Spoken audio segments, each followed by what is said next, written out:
this content is for kids. It's not for kids. Isn't that what I said? No, it's not for kids. If you are 13 years or younger, this is not for you. Do I have to kill somebody in order to actually make that point across? No, man, you don't have to kill Wait no a one. second. No. We return to our planet. The High Court may well sentence you to torture. He likes movies, we like movies. SeptumSin versus the world. SeptumSin versus the world. SeptumSin versus the world. SeptumSin versus the world. I'd buy that for $1. Greetings! You're watching SeptumSin vs. the World, and I'm here with another First Impressions. Today, I'm going to be covering Phil Herman's Doomsday stories. Now, I just got this. First Impressions, as always, is, well, my first impression. I watched it not long ago, and I wanted to go ahead and get my thoughts down on it. I have a couple of, basic pieces of information on this that could count towards my review, but after you hear it, hopefully you would look at this as kind of honest. My name is actually quite a few times mentioned in the movie, in the credits. I have like a associate production credit. I'm credited under my real name and SeptumSin, and I'm also credited for 187 times, and I edited the trailer for Tales of the Forgotten, which leads off the film. So, this is a really cool press disc, which you do not always get. So I'm really kind of glad about that. You get a poster in here when you buy that DVD. So that is pretty cool. They have a pretty decent menu, some trailers, a few things here and there. Not a ton of extras, but enough. Now, this is an anthology series about the end of the world.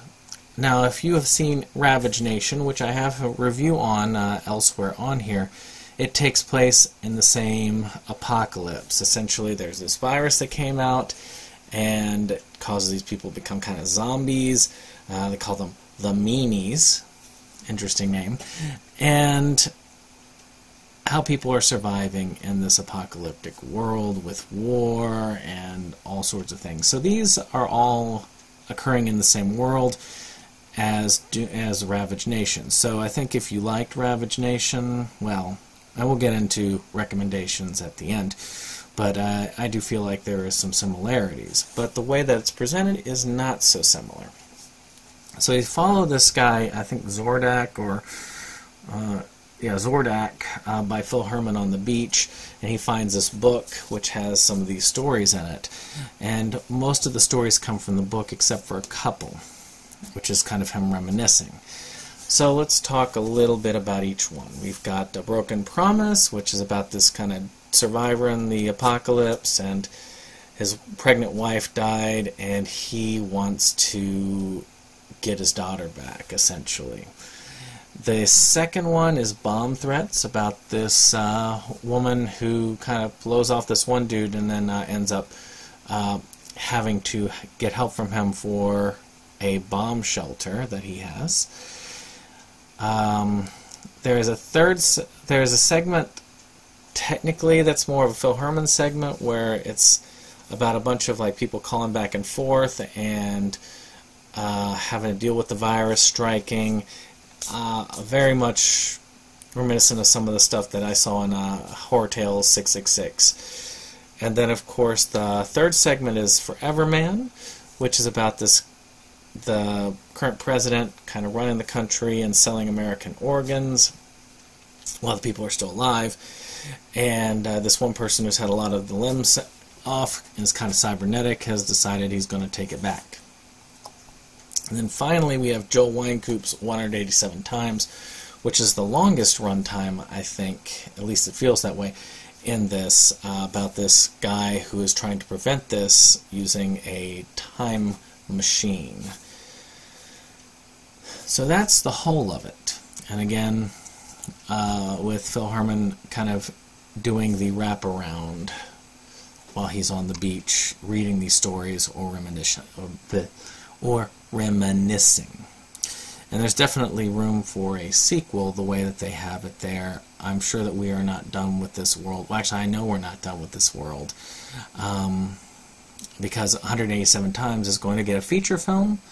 I'm sure that there are ways to give to that. So you should check out, if you liked 187 Times, you watch that, you should check with Joel Wynkoop to see if you can do some more contributing and help towards that. So let's talk acting. Well, it's an anthology, so you've got a variety there. And I guess, and I'll hit the last part as we go, but the acting is definitely a variety. I have seen decent, really good, over the top, not so good, all throughout.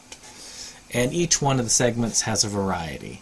Probably the best segment in the whole is the, God, what was it? I think the best segment of the whole is 187 Times, in my opinion. I feel like the acting is the best in that one. Now, as far as effects-wise, again, they're all over the place. I think for the most part they do what they're supposed to do. This is kind of a micro-budget film, so you're supposed to kind of expect that when it comes to this. I mean, it does its job. It's believable enough. Some of the effects are cheesier than others. They use some kind of cheaper computer effects, but it does do its job. It does actually make things work. So I'm pretty positive about that. I think that it's going to be pretty decent when it looks at, when you look at these things overall. Now, there is a part of the production value that I was not very happy about, which is the sound. This is a consistent issue, and I've talked about it before, but it was pretty bad in this one. I had to have my remote in hand most of the time, turning it up so I could hear the dialogue, and then turning it down whenever music would come on, or sometimes another segment might have the dialogue mixed differently, so it would actually kind of blow your ears up. And especially the issue would be like where you have the dialogue is pretty low, but then the music is just super loud. And so if you're watching this, either watch it with headphones, which will help normalize the sound a little bit, or make sure that you have your remote handy, or try to expect it to where, the music is the loudest part, so if you can tolerate the music at the volume that you're good at, I would set it to that, and if you have really good hearing, you should be okay. I don't have very good hearing, so I had to really do a lot of up and down with it, and but subtitles would help that as well.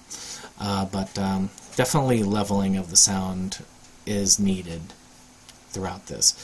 And I double-checked. I usually don't like to do this just with my viewing, so I did double-check with some other people who got it and said that that was one of their main gripes with it. Otherwise, writing-wise, I thought it was pretty good. I felt like the bomb shelter one was pretty twisted, but I could see it coming. My favorite ones, the first segment was really good. I kind of like that deal, and I also really liked 187 Times.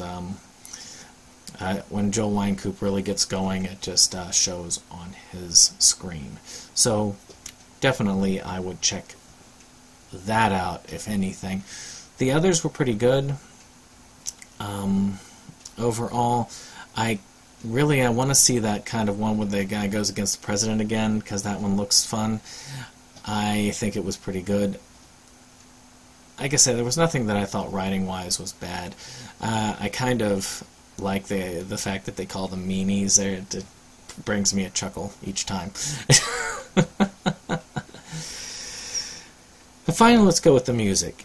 Though it is loud, it's really good music. I really do like it. And of course, we see the Donner Party again, and I've gotten to really enjoy them as a general group. Whenever I hit a Herman project, I do think that they are pretty fun overall.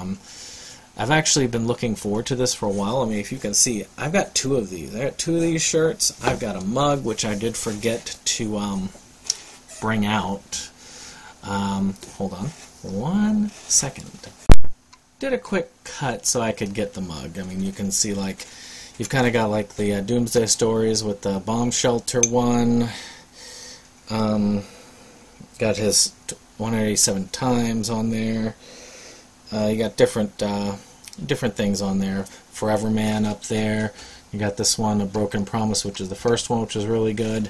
So, it's a really cool mug. I really like this as well. I don't know if you're able to get some of these. And there's another Doomsday Story shirt out, which I have not gotten. But so in general, some fun little extras I thought I would add. So who would like this movie? I think anybody who is used to micro-budget films would like this. I think that these type of anthologies are fun. And I do think that, in general, the stories are good. If you liked Ravage Nation and you want more of that world, here you go. I think it's a good pairing to have with Ravage Nation. Watch that. Take a night, watch this, and watch Ravage Nation with it. I think you'll be pleasantly surprised with that.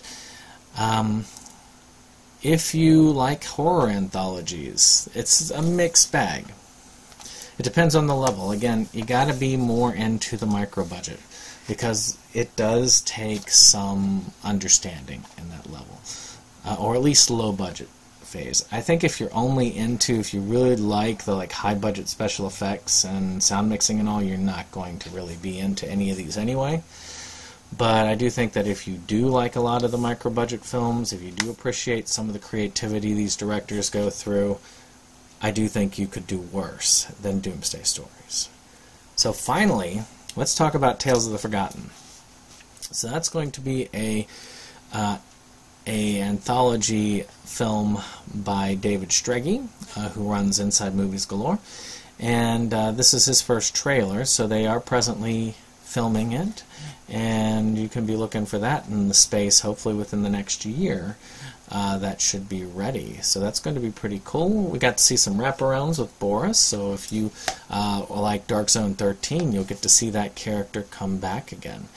So some fun there as well. I almost think of this as a part of the movie because, well, it literally leads the movie off. So it's kind of cool to see that. The editing is horrible, but that's because I did it. But I still think it does run across the thing. There was very limited time for the trailer. It had to be a very short trailer. But I hope one day we'll be able to put together a bit of a longer trailer and run it as a little bit better for the next one out. Well, with that being said, I hope you've liked this. If you want this, you can go over to Phil Herman's page on Facebook and check about this. You can ask Joel Weinkoop about this as well, and hopefully they can show you where to get it. But of course, if you like this video, hit that like, hit that subscribe, and share, and we'll see you on the next one. Bye-bye.